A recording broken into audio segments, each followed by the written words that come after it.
Hello friends, welcome you all. आज मैं आपके लिए जो वीडियो दिखा रहा हूँ, देखिए बात करने वाले हैं एक ऐसे शेयर की जिसका प्रॉफिट रेवेन्यू जरा देखिए। आप स्टॉक को कहोगे क्या ग्रोथ है, आप कहोगे यार इसको देखते ही खरीदने वाला क्या ये स्टॉक है। तो चलिए डिटेल में समझते हैं और बहुत सारी चीज़ें सीखेंगे इस वीडियो के माध्यम से। प्राइस सेक्शन के बेस को समझने की कोशिश करेंगे, साथ में बड़े टाइम फ्रेम। देखिए मैं आपको बार बार कहता हूँ कि बड़े टाइम फ्रेम के ऊपर ज़रूर फोकस करें, क्योंकि बड़े टाइम फ्रेम पे क्या होता है कि जो छोटे छोटे करेक्शंस होती हैं 10%, 15%, 20% की इन बिटवीन जो करेक्शंस होती हैं वो आप इग्नोर कर दोगे। आप कहोगे क्या ही है, ये तो मार्केट का पार्ट है, ये तो छोटी मोटी करेक्शंस आती रहेंगी। क्यों? क्योंकि आपका जो गोल है वो बड़े टाइम फ्रेम है, आपका जो नज़रिया है उस पर्टिकुलर स्टॉक को देखने का वो थोड़ा बड़े टाइम फ्रेम वाइज है। तो वो जो पार्ट है उसकी जर्नी का पार्ट आपको लगेगा और आप उसके हिसाब से चलोगे। तो चलिए डिटेल में समझते हैं, और आगे बढ़ने से पहले मैं आपको बता दूं, अगर आपने अब तक चैनल को सब्सक्राइब नहीं किया तो जल्दी से सब्सक्राइब कर लें, बेल आइकन को प्रेस कर लें, जिससे आपको नोटिफिकेशन आती रहेगी। देखिए प्राइस सेक्शन की सीरीज, अब जैसे वीकेंड आपके सामने है तो आपका काम क्या है, वीकेंड वाली एक्सरसाइज। जब मंथ एंड सामने होता है तो मंथ एंड वाली एक्सरसाइज।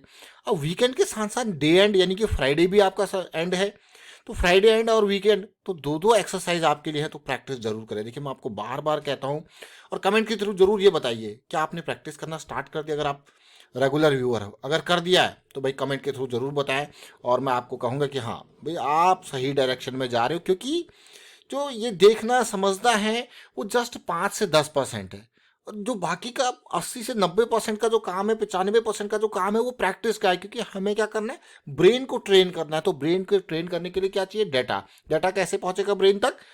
आप तक नहीं, ब्रेन तक कैसे पहुंचेगा, प्रैक्टिस के थ्रू। तो प्रैक्टिस कितनी इंपॉर्टेंट है समझिए। चलिए आज जिस स्टॉक को डिस्कस कर रहे हैं उसका नाम देखिए। सबसे पहले आज हम बात करेंगे स्टोव क्राफ्ट लिमिटेड की। 475 का प्राइस है, मार्केट कैपिटलाइजेशन 1500 करोड़ के आसपास। मतलब छोटा स्टॉक, अभी ज़्यादा बड़ा नहीं हुआ है, स्मॉल कैप कैटेगरी का, उधार कंपनी के ऊपर कम है। लेकिन इसके प्रॉफिट रिवेन्यू को देखते हैं, जरा समझने की कोशिश करते हैं। ग्रोथ देखिए आप, अमेजिंग। और पिछले कुछ टाइम में नंबर्स, रिवेन्यू बढ़ता जा रहा है। हाँ थोड़ा एक्सपेंसेस बढ़े हैं भाई, एक्सपेंसेस बढ़े हैं, लगता है मार्केटिंग कर रहा है। देखिए एक्सपेंसेस बढ़े हैं तो उसकी वजह से प्रॉफिटेबिलिटी में थोड़ा सा कमी मुझे देखने को मिली 2023 के कंपैरिजन में 22 में। देखिए तो आप देखोगे कि किस तरीके से जो ग्रोथ है, अमेजिंग। लेकिन मुझे इस ग्रोथ के साथ साथ ये स्टॉक अब ऐसा लगा कि थोड़ा रीजनेबल एरिया में आया। मैं क्यों कह रहा हूँ ये, उसको भी चर्चा करते हैं। अभी का प्राइस कितना है, 475। मैं थोड़ा सा पीछे जाता हूँ, पहले स्टॉक का डिटेल आप समझिए। इसके जो मेन जो है, जो ब्रांड्स हैं, जैसे मैंने आपको कहा कि इसके जो मेजर ब्रांड्स हैं उनको जरा देखने समझने की कोशिश कीजिए। पिजन, गिल्मा, ब्लैक प्लस डेकर देखिए आप, और ये मेजर इसके ब्रांड्स हैं। अगर मैं एक पर्टिकुलर उसमें जाता हूँ, सेगमेंट में जाता हूँ, अब अलग अलग प्रेशर कुकर, जनरली आपने देखा होगा प्रेशर कुकर किसके, प्रेस्टीज के, हॉकिंस के। लेकिन ये भी एक नया ब्रांड स्टैब्लिश हो रहा है। Non stick cookwares, cook tops, induction cookers आप देखिए, बिल्कुल चिमनीज एंड हॉब्स देख रहे हो, और कुकिंग अप्लायंसेस बहुत इंपॉर्टेंट। और कुकिंग, उसके अलावा देख सकते हो आप फूड प्रिपरेशन में, किचन यूटिलिटीज़ में आप देखिए। और ये बहुत सारे इस तरीके के प्रोडक्ट आपने इसके बिकते हुए देखे होंगे मार्केट में। चलिए ये तो एक पार्ट था, फिर से बैक चलते हैं और समझने की कोशिश करते हैं अगले ब्रांड को। ज़रा इस ब्रांड को देखिए, इसमें देख रहे हो आप chimney, hobs, cook tops, oven, और डिटेल में देखेंगे। ब्लैक प्लस डेकर को देखेंगे, ये तो बहुत सारी चीज़ें देखिए, बहुत सारे प्रोडक्ट्स यहाँ पे लेके चला। तो प्रोडक्ट्स की रेंज है, वैरायटी है। आप देखिए अलग अलग सेगमेंट में इसके ब्लैक प्लस डेकर्स के आप प्रोडक्ट देख लीजिए। तो ये रेगुलर यूज़ होने वाले किचन के जितने भी मैं कहूँगा प्रोडक्ट्स यहाँ पे हैं, बहुत सारे प्रोडक्ट्स यहाँ पे किचन से रिलेटेड आपको देखने को मिल रहे हैं इस कंपनी के।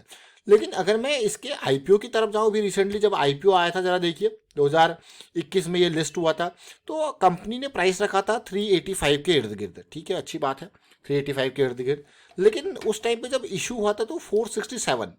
मैं ये क्यों बात कर रहा हूँ, क्योंकि अभी का जो प्राइस है वो जो लिस्टिंग प्राइस से ज़्यादा दूर नहीं है। तो चार्ट पे चलते हैं, अभी का प्राइस लिस्टिंग प्राइस से ज़्यादा दूर नहीं है। अभी थोड़ी टाइम पहले ये उस प्राइस पे आएगा जब कंपनी ने ऑफर किया था, तो उस प्राइस पे आया था, वहाँ से ज़बरदस्त जंप यहाँ पे देखने को मिला। और अब थोड़ा प्राइस को समझते हैं। देखिए मैं आपको बार बार एक चीज़ कहता हूँ कि भाई हमारे लिए स्टॉक इंपॉर्टेंट हो जाता है जब उस स्टॉक में थोड़ा सा मोमेंटम हमें देखने को मिले। जब तक मोमेंटम नहीं है, मैं आपको बार बार कहता हूँ कि थोड़ा दूरी बनाए रखें तो बढ़िया है।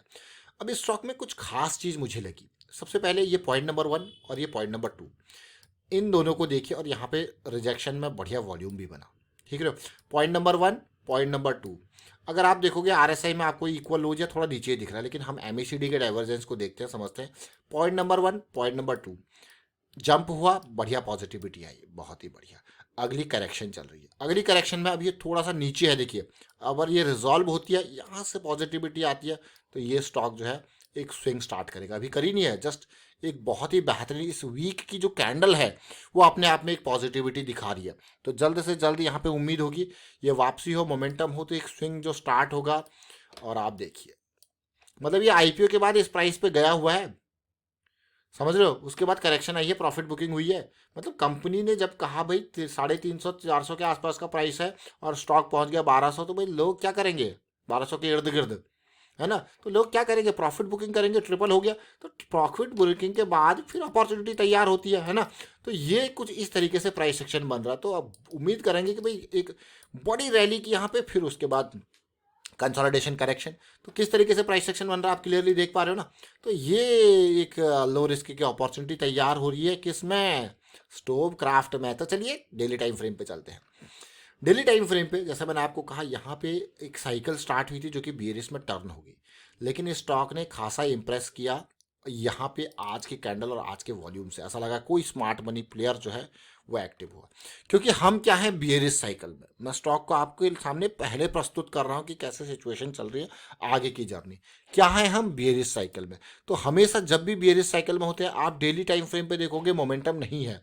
मतलब आज की कैंडल से मोमेंटम स्टार्ट हुआ, लेकिन अभी मोमेंटम पॉजिटिविटी होती है। अब होगा क्या, नेक्स्ट प्रोसेस। अब नेक्स्ट प्रोसेस को समझेंगे, क्योंकि बहुत ही बढ़िया बेहतरीन सिचुएशन आपको वीकली टाइम फ्रेम में जरूर देखने को मिल रही है, लेकिन नेक्स्ट प्रोसेस को समझने की कोशिश करते हैं यहाँ पे। अब धीरे धीरे जब पॉजिटिविटी आएगी तो ये पॉजिटिव जाएगा, साइकिल स्टार्ट होने की कोशिश करेगी, एक जंप इस तरीके से देखने को मिलेगा। तो आगे इसके स्टेप्स, जो नेक्स्ट स्टेप्स हैं, वो हमें देखने को मिल रहे हैं। अब मैं आरएसआई और एमएसीडी की बात करता हूँ डेली टाइम फ्रेम पे। तो क्या होगा, यहाँ पे पॉजिटिविटी आएगी, यहाँ पे पॉजिटिविटी आएगी, तो ये हमारे लिए बहुत इंपॉर्टेंट स्टॉक है, वॉच करने के लिए, देखने के लिए बहुत इंपॉर्टेंट। अब देखिए अपॉर्चुनिटी तैयार हो रही है, अभी तैयार नहीं हुई है, तैयार हो रही है, रेडी कर रही है अपॉर्चुनिटी। और आज की कैंडल ने खासा इंप्रेस किया। अब क्योंकि भाई ज़्यादा चार्ट तो है नहीं, तो किस तरीके से सिचुएशन, किस तरीके से जोन्स हमारे आएंगे, और ये बड़ा फॉल वाला जोन भी लेंगे, फिर आगे का जोन लेंगे।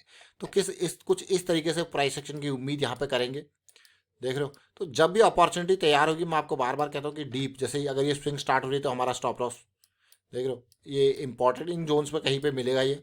जब थोड़ा तैयारी होगी, जब थोड़ा पॉजिटिविटी आएगी, तो ये एक स्टॉप क्राफ्ट का एक्सपेक्टेड जो प्रोसेस दिखा रहा है, देखिए है कि नहीं है। तो रिस्क मैनेजमेंट देखिए, रिस्क मैनेजमेंट, मान लो मुझे ये स्टॉक मिल रहा है 500 पे, अभी क्या 476 पे, थोड़ा अपॉर्चुनिटी तैयार होगी, और मेरा स्टॉप लॉस है 420 के इर्द गिर्द का, और मेरा जो रिस्क हो गया वो कितना हो गया, 80 पॉइंट्स का। तो अगर मैं 800 का शेयर रिस्क लेने को तैयार हूँ, तो 10 शेयर खरीदूंगा, है ना। और 1600 का रिस्क लेने को तैयार हूँ, तब जाके मैं कितना शेयर खरीदूंगा, 20 शेयर। तो इस तरीके से आप रिस्क को मैनेज करते हैं। तो ये रिस्क मैनेजमेंट भी बहुत इंपॉर्टेंट पार्ट है। तो फिलहाल वाइंड अप करता हूँ वीडियो को, और उम्मीद करता हूँ कि हाँ, एक बड़े टाइम फ्रेम की बड़ी स्विंग आपको समझ में जरूर आई होगी। और थोड़ा सा मैं कहूँगा, कभी भी अगर किसी स्टॉक को देखते हो तो इस एंगल से, बड़े टाइम फ्रेम वाले एंगल से ज़रूर देखा कीजिए। क्योंकि जब बड़े टाइम फ्रेम वाले एंगल से हम देखते हैं, चीज़ों को समझने की कोशिश करते हैं, तो हम थोड़ा सा, एक हमारा जो टाइम फ्रेम होता है वो बड़ा होता है, तो अपॉर्चुनिटी को हम उसी हिसाब से देखते हैं, उसी नज़रिए से देखते हैं। तो ये कुछ इस तरीके से सिचुएशन बन रही है।